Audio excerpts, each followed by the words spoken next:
looks like I am live here from my backyard. It's a very nice day outside today, actually here in Memphis, Tennessee. So I decided just to make a quick video, sitting outside. So today's topic, obviously, as I said in the description, is something I'm getting a lot of questions about. There's tons of people that are struggling with this, and it's something that we all need. If you have a business on the internet, you're gonna need this. And the topic is traffic. Like, how do you get traffic to your website? What do you do? How do you start? What are different strategies? Where to even begin? So instead of giving you generalized strategies that I've learned over the years, I'm gonna tell you specifically how I did it. That doesn't necessarily mean that it's gonna work for you, but this is just what worked for me. So I started a blog about, I would say right at this point, the blog is about 5 years old, called RafiChowdhury.com. And initially I got the inspiration for the blog just by watching my fraternity brother launch a website to cover his music and things like that. I was like, man, I want my own blog. At the time I was teaching chess, so I wanted to talk about chess. So initially when I started the blog, I was like, okay, what's the point of a blog? Now that I got my blog set up and I have all my chess stuff, like, now what's the point? Then I realized this is a great way for me to start writing about different things and start sharing it with my friends on social media. So my first few blog visitors were basically my best friends that I would just, my chess friends who I would just refer. I would literally send them the link over text message, over email, and say, hey, check out this new post I just made. And so that's pretty much how I got started. Now, as I continued blogging, I realized that, wow, there's this other way of getting traffic. It's called search engines, right? Like Google, Bing, Yahoo, and all these other places.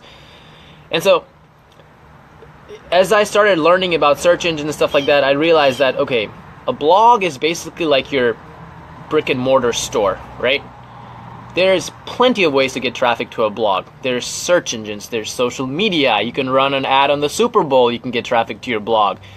But there's one thing that's consistent all the time about traffic to a blog. There has to be some sort of a channel that the traffic comes from. So there's essentially two ways to get traffic. There's organic traffic and there's paid traffic.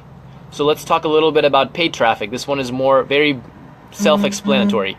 You pay for traffic, you get the traffic. The traffic could be targeted, it could be non-targeted, different ways. So examples of paid targeting could be things like Facebook ads. You have some sort of a funnel that you built or an ad that you're running on Facebook, and when they click it, it takes them to your website. It could be something like a Super Bowl ad example that I talked about, where you're paying someone basically to drive a bunch of people to your website homepage or a particular landing page on your website. There is things like paying for PPC ads, where you're running search advertising on Google for specific keywords that are related to your industry or your brand or what you blog about. And people notice that, they see it, they click on it, they go to your website. So there's a ton of ways that you can get paid traffic. But this video is mostly going to be geared towards how to get organic traffic, because that traffic is free, right? Organic traffic is free. If you get search engine traffic, it's evergreen, meaning whether you spend $1 or not, you're consistently going to be getting a certain degree of number of visitors coming to your blog website every single day, like while you're asleep, right? So how do you get organic search traffic to a blog? I'm going to share with you guys basically 11 strategies, which I shared some of them in a recent post on Business to Community. But I'm going to be sharing it with you guys, expanding a little bit more on what some of those strategies were, how did I do them, and what has worked for me. So rule number 1 is you have to have an audience, right? When you're first starting out in Google, it's too competitive. Doesn't matter how unique your niche might be, it's just too crowded, too competitive. There are just so many players out there that are doing things. It's just not easy. So you need to build an audience. How do you build an audience? Social media. Start connecting with people. Start growing your Facebook account. Start interacting with people. You can't just put up your Facebook page and just assume people will just come flocking to it. It doesn't work like that. The same way that it doesn't work like that for your blog either. So my recommendation is that you start growing your Facebook accounts, grow your LinkedIn account, put your website URL right where, like, smack down in the middle of your profile so everybody can see it exactly. This is your website. Make sure that it's put everywhere, and your email address as well. So social media is huge, right? I would say at least a good 15 to 25% of the traffic to the RafiChowdhury.com blog comes strictly from social, and namely it comes from Facebook, Twitter, and LinkedIn.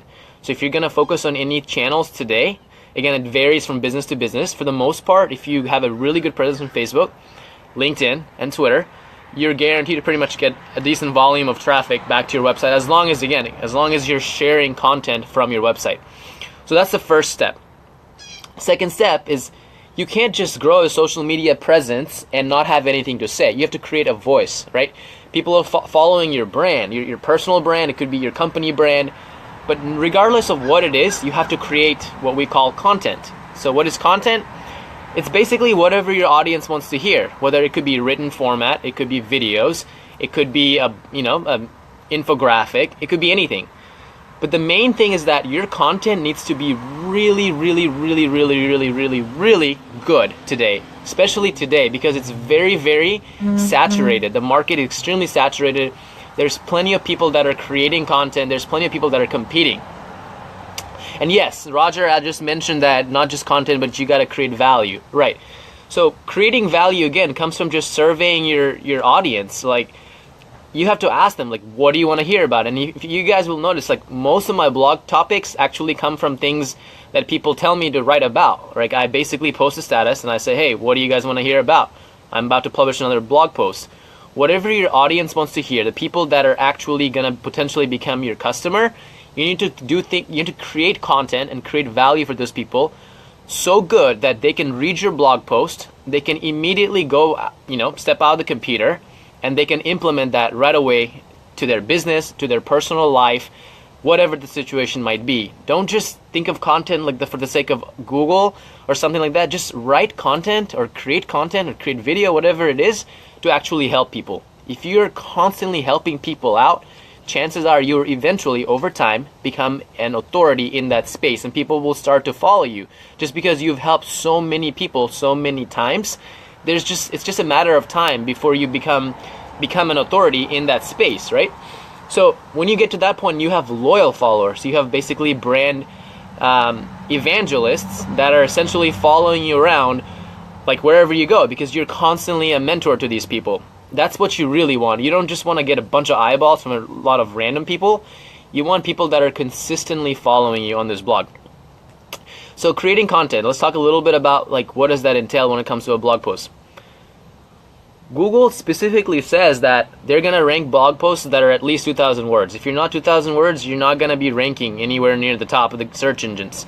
So step one is finding keywords that are low competition. If you just try to rank for a word like car, I don't care if you write 100,000 word guide about cars and cover every single car in the world, you're probably not going to rank unless you're cars.com, right?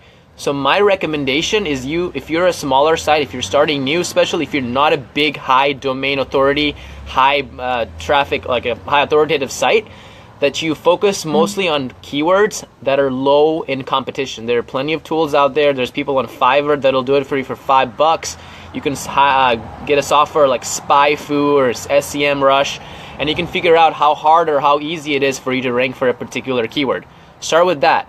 Try to pick out a few keywords, I would say at least a couple of dozen, that are relevant to your blog post, that are buyer intent, meaning if someone searches for those keywords, they might be interested in buying something from you down the line after you create value for them.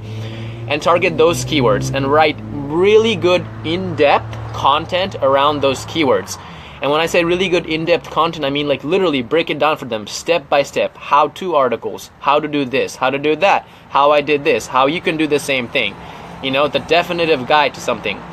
When you create value like that and you break everything down and you create basically the best piece of content there is on the web, Google has no choice but to show you as first. And the reason for that is because what Google ultimately wants, if you think about it, they want to create good user experience.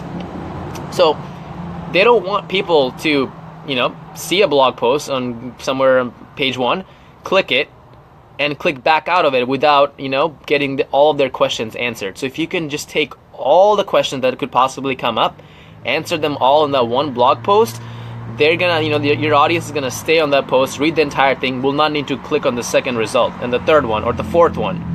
And as a result, over time, even if you're second or third, if you're the one that's getting the most clicks, if they're staying on your page longer than some of the other ones, and there's a lot of bounce backs basically from the other listings, Google will start to push you towards the top. So creating in-depth content, how-to guides and things like that is huge if you really want to be able to dominate any particular niche. But start with low competition keywords. The other thing, as you guys have already started noticing, it's been around for a while, is Google Knowledge Cards. Google really loves when you put content in a way that's already structured and organized, so that answers a question. Like if you say, you know, how to ride a bike, it'll say, according to bikesplus.com, you know, step 1, step 2, step 3, step 4. So when you write your pieces, always put it in steps. Like create different steps. You know, create lots of subheadings, answer questions. Ask a question and then answer those questions within your blog post. That way, when people are searching for something, even if you're not necessarily the first top ranking post, Google might still show you in that knowledge card section of it, just because you've essentially broken down your content in a question answer type of format. That's an easy trick that you can try to implement. So then another tip that I can tell you guys is that at least how I started out is I noticed that like I didn't have any traffic in the beginning. So social media was obviously one way, and search engines was going to take a long time before I could start ranking for anything. I wanted to start leveraging traffic from like other websites. So I started blogging. So I basically started reaching out to other websites, starting with my friends, and I was like, hey, do you mind if I, write a blog post on your website about blah, blah, blah, whatever I was good at, chess at the time. That way what you're doing is you're leveraging existing audiences from similar, other people in that same industry. And so what this will do is not only will it bring traffic from their website to your website, what it's going to also do is create this sort of partnership with another influencer, right? Now you guys are kind of working together. You can also get a backlink to your website, which is another component of SEO, is that, links pointing from high authority websites to your website is kind of like a vote on the internet. Kind of like if you voted for Donald Trump, right? You kind of give him a thumbs up. So it's the same way when you're doing when you get a backlink to your website, it's kind of like another website giving you Google a thumbs up, saying, hey, this website is good.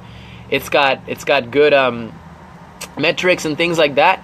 Consider this to be a good resource for topic XYZ. So you get backlinks, but you leverage traffic from other sources as well.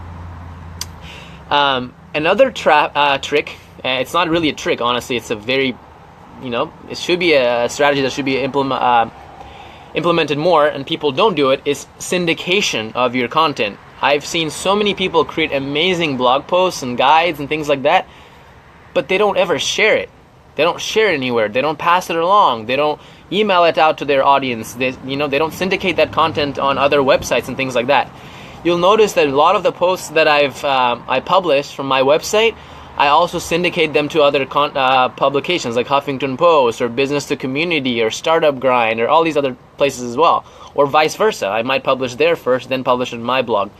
That way, you're just basically leveraging the same piece of content over and over and over and over again and again and again.